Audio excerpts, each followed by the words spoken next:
This is Louis Meintjes' Merida time trial bike. But this is a time trial bike with a difference, as many of you have probably already spotted. Now, the 2016 Tour de France has two individual time trials, but neither of them are flat. In fact, one is quite hilly and the other one is very hilly. And that has left a lot of riders in a quandary as to exactly what bike they want to use for each of those. Now, we've just been speaking to the Lamprey Merida mechanic who's given us this bike to look at, and he says that Louis is extremely meticulous when it comes to his equipment.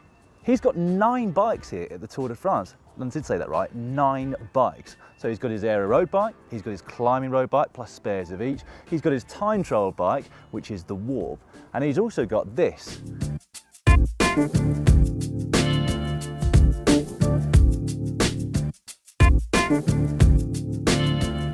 This is a reactive frame, which is their aero road model, but they've converted this into a time trial bike.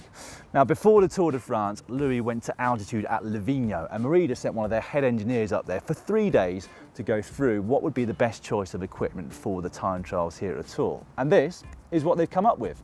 So they've effectively converted the Reacto road bike into a time trial machine. What that means is that the handling is probably slightly better for him. He feels more at home on the twisty descents, etc. And also, it should be slightly lighter than a standard time trial bike as well. But we'll find out exactly how much it weighs a little bit later on. So what time trial equipment have they put onto this bike? Well, as you can see, they've got the time trial bars, which are Vision Trimax, as opposed to the standard road bars. And distance from the tip of the saddle to the end of the extensions is 85 centimetres. The width of the base bar is 42 centimetres from centre to centre, or 44 from edge to edge. It's more of a road kind of stem provided by FSA, which is 13 centimetres long. And they've also mounted a time trial specific saddle. This is the Prologo version, which is the team sponsor. And as you can see, it's got that familiar cut-off nose at the front, so that you can sit towards the front and still be quite comfortable. Now, I have dropped a plumb line down here to the bottom bracket to see what the distance is from the nose going forward to the centre.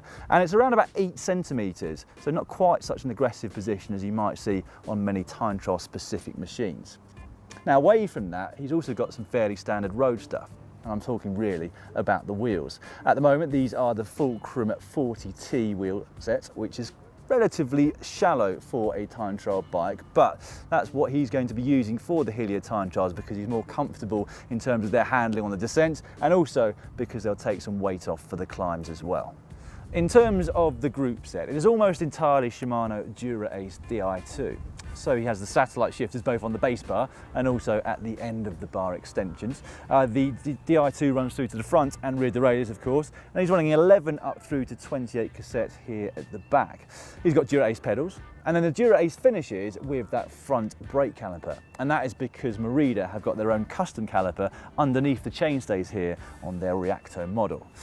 Now, the chainset is provided by Rotor, and it's got their 2-in-power inbuilt power meter as well. And the chain rings, well, they are Rotor Q rings. So as you can see, slightly elliptical and quite an interesting size. So you've got a 53 tooth outer chain, which is standard on road bikes, but slightly smaller than you might expect on a specific time trial machine. But the inner one is just 36 teeth.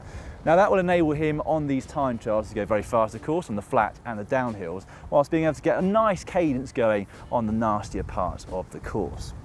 So all that leaves me to talk about is the tyres, really. Now, they are Continental tubulars, of course. They're the Pro Limited version, and both of them on the sidewalls, a little bit windy here, have got 25mm written on. But actually, the wind could help, because on here, as you can see, the mechanics have written 23.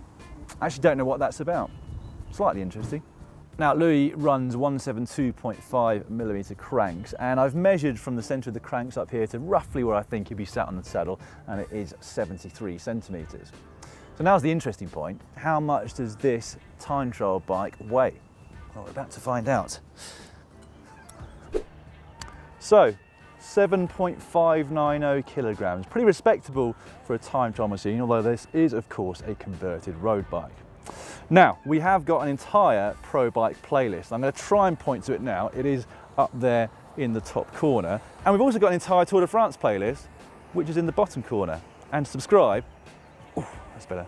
You're going to have to click on the globe. It's absolutely free, so if you haven't done so already, make sure you click on it. I'll put it down.